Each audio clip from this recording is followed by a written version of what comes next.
Capítulo 24. Quando a carta da senhorita Bingley chegou, finalmente, sanou todas as dúvidas. Logo na primeira frase começava por comunicar a certeza da permanência de todos eles em Londres durante o inverno inteiro, e concluía comunicando o pesar do irmão em ter partido sem que lhe fosse dado tempo para uma palavra de atenção. Não havia mais esperanças, estavam todas perdidas, completamente perdidas. E quando Jane pôde continuar a leitura, nada encontrou para consolá-la, a não ser as expressões de afeto missivista. O elogio da senhorita Darcy era o assunto principal da carta. Seus muitos atrativos eram novamente descritos. Caroline se gabava muito animada da crescente intimidade entre elas.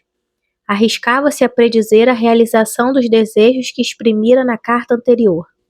Comunicava também com grande alegria que o irmão era hóspede do Sr. Darcy, e mencionava com entusiasmo os planos deste último, relativos a uma nova mobília que encomendara.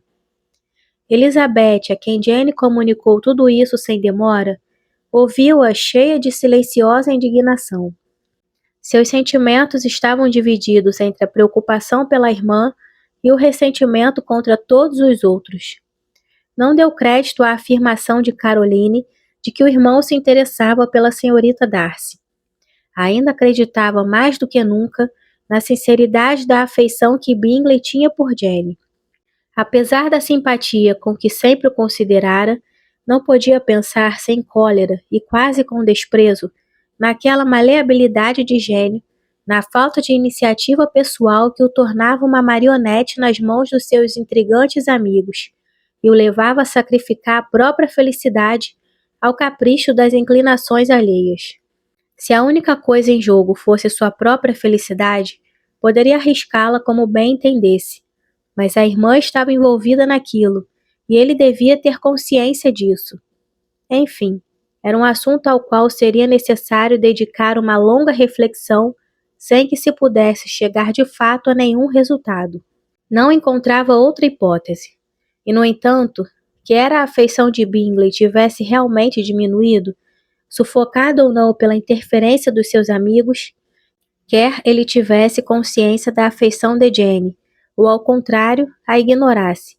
Em qualquer um dos casos, e embora sua opinião acerca de Bingley variasse forçosamente segundo essas hipóteses, a situação da irmã permanecia a mesma, e sua paz de espírito estava igualmente perturbada. Passaram-se 1 ou 2 dias antes que Jane adquirisse coragem para falar a Elizabeth acerca dos seus sentimentos. Mas afinal, um dia em que a senhora Bennet, depois de se queixar com mais irritação do que de costume sobre Netherfield, seu proprietário, as deixara sozinhas, e Jane disse à irmã: "Oh, eu queria que mamãe tivesse mais domínio sobre si mesma. Ela não tem ideia da dor que me causa falando sempre nisso. Mas eu não me queixarei. Não pode durar muito tempo. Ele será esquecido e todos seremos felizes como antes." Elizabeth olhou para a irmã com solicitude e incredulidade, mas não disse nada. "Duvida de mim?" indagou Jane, corando um pouco. "Você não tem razão. Talvez ele continue a viver na minha memória como o homem mais atraente que já conheci. Mas é tudo. Não tem que esperar ou temer. E não tenho nenhum motivo para censurá-lo. Graças a Deus não tenho essa dor. Dê-me um pouco de tempo e certamente eu tentarei esquecê-lo." Numa voz mais forte, acrescentou pouco depois: "Eu tenho desde já este consolo. É que tudo não foi mais do que um erro da minha imaginação, e que esse erro não fez mal a ninguém, a não ser a mim mesma." "Minha querida Jane", respondeu Elizabeth, "você é boa demais. Sua doçura e seu desinteresse são realmente angélicos. Sinto que nunca lhe fiz a devida justiça, e que nunca a amei como você merece." A senhorita Bennet protestou com veemência contra os méritos extraordinários que lhe conferiam, e atribuiu o elogio à grande afeição da irmã. "Não", disse Elizabeth, "isso não está certo. Você quer pensar que todas as pessoas são respeitáveis e se sente ferida se eu falo mal de alguém. Quero apenas pensar que você é perfeita e você se volta contra mim. Não tenha medo de que eu caia em algum excesso, nem lance mão do seu privilégio de boa vontade universal. Seria inútil. São poucas as pessoas a quem eu quero realmente, e menos ainda aquelas das quais eu tenho uma boa opinião. Quanto melhor eu conheço o mundo, menos ele me satisfaz. E cada dia vejo confirmada a minha crença na inconsistência de todos os caracteres humanos, e na pouca confiança que se pode depositar nas aparências do mérito ou do bom senso. Ultimamente encontrei 2 exemplos. Um deles eu não mencionarei, o outro é o casamento de Charlotte. É inexplicável. Sob todos os pontos de vista, é inexplicável. Querida Lizzie, não se entregue a sentimentos dessa espécie. Eles arruinarão a sua felicidade. Você não deixa nenhuma margem para diferenças de situação e de temperamento. Pense na respeitabilidade do Sr. Collins, no caráter prudente e firme de Charlotte. Lembre-se de que a família dela é muito grande, de quanto é um partido muito desejável, e mostre-se pronta a acreditar, para o bem de todo mundo, que Charlotte possa sentir realmente respeito e estima pelo nosso primo. Para lhe fazer a vontade, eu tentarei acreditar em quase tudo, mas ninguém se beneficiará disso, pois se eu estivesse convencida de que Charlotte o respeita, de fato ela desceria no conceito que tenho da sua inteligência. O mesmo perdeu antes no valor que eu atribuía ao seu coração. Minha querida Jenny, o Sr. Collins é um homem tolo, pomposo, pretensioso e de ideias estreitas. Você sabe que ele é tudo isso tão bem quanto eu, e deve sentir, como eu, que uma mulher que se casar com ele não pode ter uma visão muito justa das coisas. Você não há de querer defendê-la só porque ela é Charlotte Lucas. Você não pode, por causa de um caso individual, mudar o sentido de bom senso e integridade, nem procurar se convencer, ou a mim, de que o egoísmo é a prudência, e a insensibilidade diante do perigo é certeza de felicidade. Acho que suas expressões são muito fortes, e espero que se convença disso vendo-os casados e felizes. Quanto a isso, basta. Mas você aludiu a outra coisa. Você mencionou 2 exemplos. Sei o que está pensando, mas eu lhe peço, querida Lizzie, que não me cause mágoa, julgando que aquela pessoa é culpada, nem dizendo que ela desceu em seu conceito. Não devemos ser precipitadas e julgar que fomos feridas de propósito. Não podemos exigir que um rapaz despreocupado seja sempre prudente. Muitas vezes é apenas a nossa vaidade que nos engana. As mulheres superestimam a admiração dos homens com facilidade. E os homens fazem tudo para mantê-las nessa ilusão, disse Elizabeth. Se o fazem de propósito, não pode haver justificativa, mas eu acredito que não há tanta má vontade no mundo quanto as pessoas acreditam. Estou longe de atribuir qualquer aspecto da conduta do Sr. Bingley a uma intenção perversa, disse Elizabeth.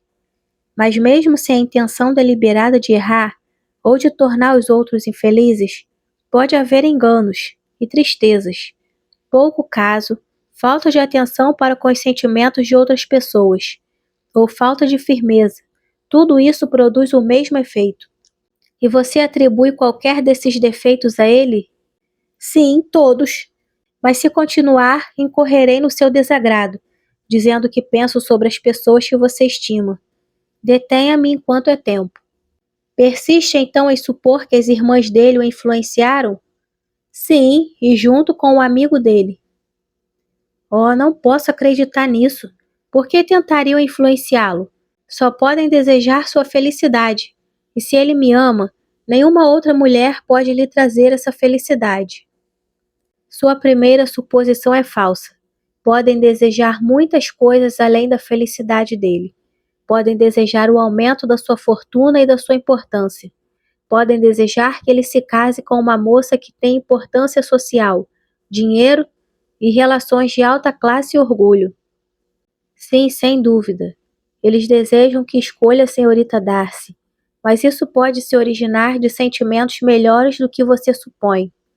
Eles a conhecem há muito mais tempo do que a mim. Não é de espantar que a prefiram.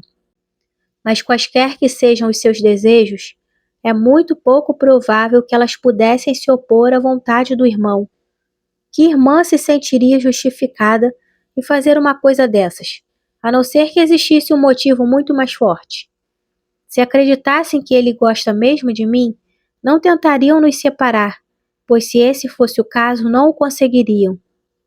Mas supondo tal afeição, você faz todo mundo agir maldosa e erradamente e me torna muito infeliz.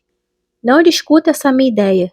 Não estou envergonhada por ter enganado, ou pelo menos a vergonha é pouca. Não é nada em comparação com o que eu sentiria se pensasse mal dele ou das suas irmãs. Deixe-me ver as coisas de outro modo, um modo capaz de esclarecê-las. Elizabeth não podia se opor a esse desejo, e a partir desse dia, o nome do Sr. Bingley quase nunca mais foi mencionado entre elas. A Sra. Bennet continuou ainda a estranhar e a queixar-se de que ele não voltava mais. E embora não se passasse um dia sem que Elizabeth desse uma explicação razoável, parecia haver pouca probabilidade de que a Sra. Bennet jamais considerasse aquele fato com menos perplexidade. A filha procurava convencê-la de uma coisa, em que ela mesma não acreditava, de que as atenções de Bingley tinham sido o efeito de uma simpatia transitória, cessando depois que a perdera de vista. Mas embora a probabilidade dessa afirmação fosse admitida no momento, Jane era obrigada a repeti-la no dia seguinte. O melhor consolo da Sra. Bennet era lembrar-se de que Bingley tornaria a voltar no verão. O Sr. Bennet pensava de uma maneira diferente. Então, Lizzie, disse um dia, sua irmã teve um desgosto amoroso, creio eu. Ela merece meus parabéns. Depois do casamento, o que uma moça mais gosta é de um desgosto amoroso de vez em quando. É uma coisa que dá o que pensar e lhe confere uma espécie de distinção entre suas companheiras. Quando chegará a sua vez? Você não há de querer ser suplantada por Jane. Chegou a sua hora. Há bastantes oficiais em Meryton para desapontar todas as moças da região. Escolha Wickham. É um sujeito simpático e lhe daria o fora agradavelmente. Obrigada, meu pai. Mas um homem menos agradável seria suficiente para mim. Não devemos todas esperar a boa sorte de Jane. É verdade, disse o Sr. Bennet. Mas é um conforto pensar que o que quer que lhe suceda nesse gênero, você tem uma mãe afetuosa que saberia tirar melhor partido disso.